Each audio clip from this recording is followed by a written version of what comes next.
네, 그동안 수많은 투자자들과 만나고 대화를 하고 컨설팅을 해주셨는데 그 중에 좀 많이 기억에 남아서 성공을 내가 시켰다 아니면 내가 이렇게 좀 잘못해서 안 좋은 경험이 있었다 기억에 남는 투자자가 있으면 좀 소개해 주세요. 과거의 일이 기억이 퇴색되다 보니까는 과거보다는 가장 최근에 있었던 두 가지 케이스가 지금 생각이 나거든요. 네. 한 가지 케이스는 가장 고마우셨던 분, 네. 그 가장 진상이셨던 분, 네네네. 이렇게 두 가지 케이스가 떠오르는데 네.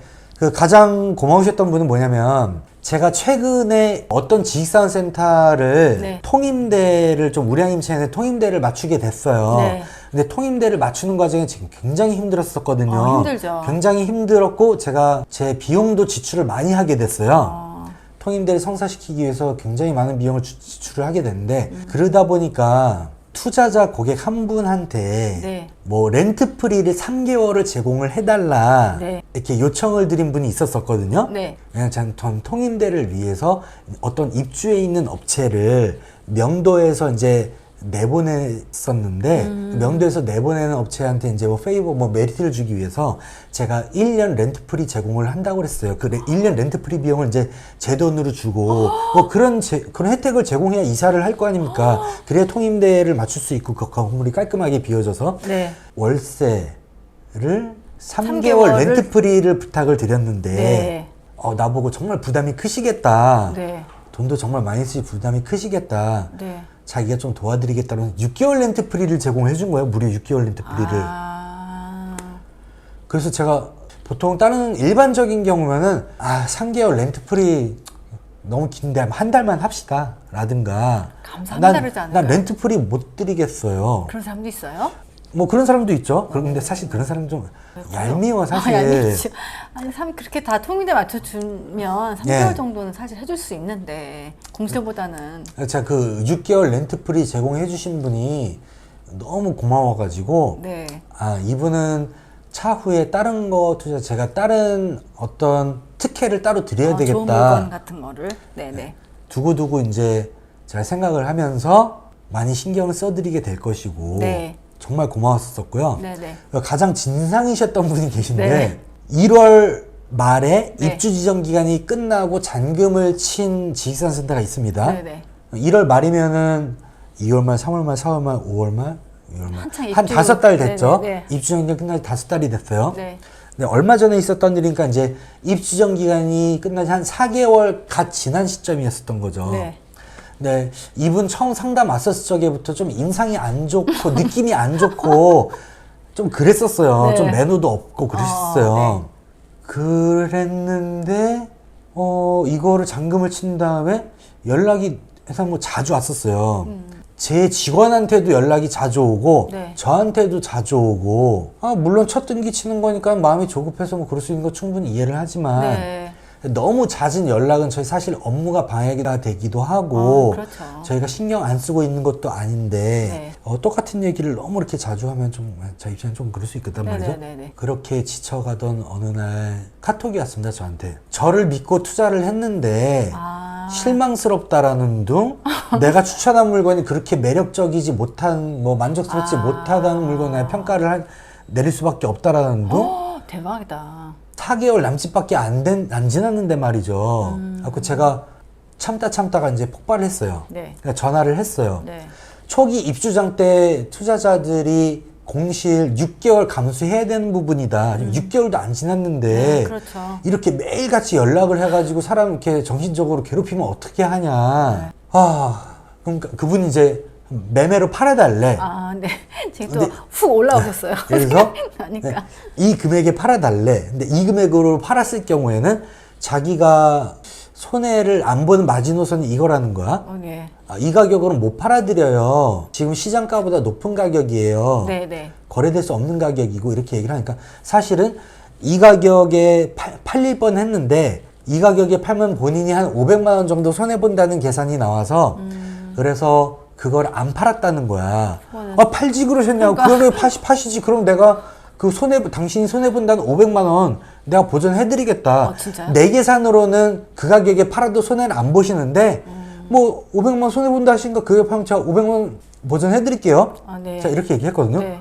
그러면은 자기가 계속 가지고 있으면 임대차를 맞출 저 공실기간 막 생기는 거 어떡하냐는 거야. 어떡해 그거를. 아 그러면은 6개월은 무조건 기본적으로 투자자들이 감수해야 되는 공실기간이니까 6개월이 지난 시점부터의 그 공실기간에 대한 관리비는 내가 대납을 해드리겠다. 네. 이랬어요. 진짜 아파 왕이시네요. 그래서 이 정도면 됐나요? 이 정도면 만족하나요? 그랬더니요. 그리고 오케이죠. 그러고 그냥 통화 끝났어요. 네. 근데 또 전화가 온 거야. 그러면 공실기간에 그 관리비를 주다가 나중에 임대차 맞춰놓은 상태에서 매매를 하고 매매에서 손해를 보게 됐어. 그러면은 이 매매에서 손해본 손실금과 그 공실기간의 관리비 전부 한꺼번에 다 대줄 거냐. 와. 그렇게 얘기를 하길래 너무 어이가 없어가지고 저는 선의로 호의로 그렇죠. 파격적으로 이렇게 그 파격적이죠. 지원을 어머. 정말 파격적으로 지원해주겠다는 얘기를 했는데도 그거에 만족을 못하고 욕심을 더 부리는 거라 제가 얘기를 했죠. 아니 그러면은 투자에 대한 최종 책임은 투자자 본인이 지는 것인데 그런데 당신은 그런 투자에 대한 최종 책임이고 뭐고 그러니까 나는 그렇게 여태까지 일을 안 해왔다. 투자에 대한 책임은 투자자 본인이 지는 것이지만 나는 항상 고객분들한테 내가 추천한 물건에 대해서 뭔가 잘못되고 뭐 내가 실수한 거 있으면 항상 고통 분담을 한다는 그런 마인드로 여태까지 일을 해왔지만은 당신은 그러면은 본인이 한 개도 손실을 안 보고 모든 손실을 나한테 다 떠넘기고 싶어 하시는 거냐 네. 물어보니까 그랬더니 뭐래요? 그렇다고 하더라고요. 아, 손절하세요 그냥. 말하자면 그렇다. 그러길래 그분이 또 솔직하시긴 하더라고요. 네네네. 그렇다고 인정하더라고요. 그래서 결론적으로 어떻게 됐냐? 네. 결론적으로 어떻게 됐냐 그러면은 내가 400만 원을 송금을 할 테니까 그분이 먼저 제안한 거예요 이거는. 네. 400만 원을 자기한테 송금을 해주면은 네. 자기가 알아서 알아서 하겠다. 해주겠대. 그리고 앞으로 이 건 관련해서 귀찮게 안 하겠다. 네. 그래서 저는 정신건강이 중요하고 제 직원의 정신건강도 중요하기 때문에 400만 원 직원한테도 계속 보냈어요? 연락 온다 그랬잖아요. 이제 앞으로 우리하고 연락 안 하는 걸로 하고 손절하는 걸로 하고 400만 원 송금하고 끝맺음을 했죠. 근데 정말 대단하다 그분. 제가 최근에 겪었던 가장 진상인 고객이었습니다. 그런 분은 아마 제 생각엔 만나기 쉽지 않은 그런 분이지 않을까 싶습니다. 극히 좀 드문 케이스긴 한데요. 네. 어쨌든 투자에 대한 책임은 투자자 본인한테 있는 게 이게 기본 원칙이에요. 그렇기 때문에 투자 해야죠. 결정할 적에 정말 신중하게 맞아요. 결정을 해야 됩니다. 네네네. 투자 결정을 한 다음에 잘못된 다음에 당연히 뭐 그 화살을 다른 데로 돌리고 싶어하는 심리 당연히 있을 거예요. 그렇지만 어찌됐든 모든 책임은 본인한테 있는 거고 정말 신중하게 결정을 해서 투자 판단 내리시기 바랍니다. 지금 가지고 계신 물건 중에서 네. 아까 26개라고 하셨죠. 네. 가장 성공적인 네. 현장이 있을 거고요. 네, 가장 예쁜 애. 네. 그리고 가장 아픈 손가락이 또 있을 거예요. 제가 그러니까 그 지식산업센터가 네. 차익형으로 많이 변질이 되게 원래 투자 목적으로 봤을 때는 수익형 부동산이긴 한데 네네네. 차익형하고 수익형하고 두 가지를 좀 나눠서 볼 수가 있어요. 네. 그래서 차익형으로 봤었을 적에는 과천의 이제 과천 디테크 타워라든가 서울 강동 고덕 유원이라든가 네. 이렇게 프리미엄이 굉장히 많이 붙은 지식산센터들이 있어요. 아무래도 그게 가장 시세 차익형 쪽으로는 성공한 투자라고 볼 수가 있고요. 네.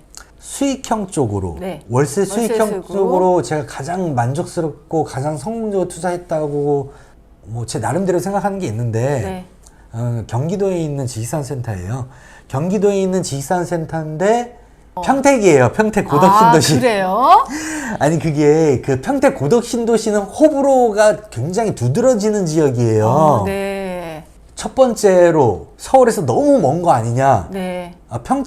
평택이 경기도에서 충청도 아니었어? 이렇게 먼데 걸 어떻게 투자를 해? 그리고 평택 고덕신도시면은 삼성반도체 평택 캠퍼스가 평택 고덕신도시에 있거든요. 네. 삼성 하나 보고 투자하는 거잖아. 네. 그럼 삼성 협력업체, 납품업체들로 임대차 안 맞춰지면은 거꾸로 생각하면 공실 리스크 너무 큰 거 아니야?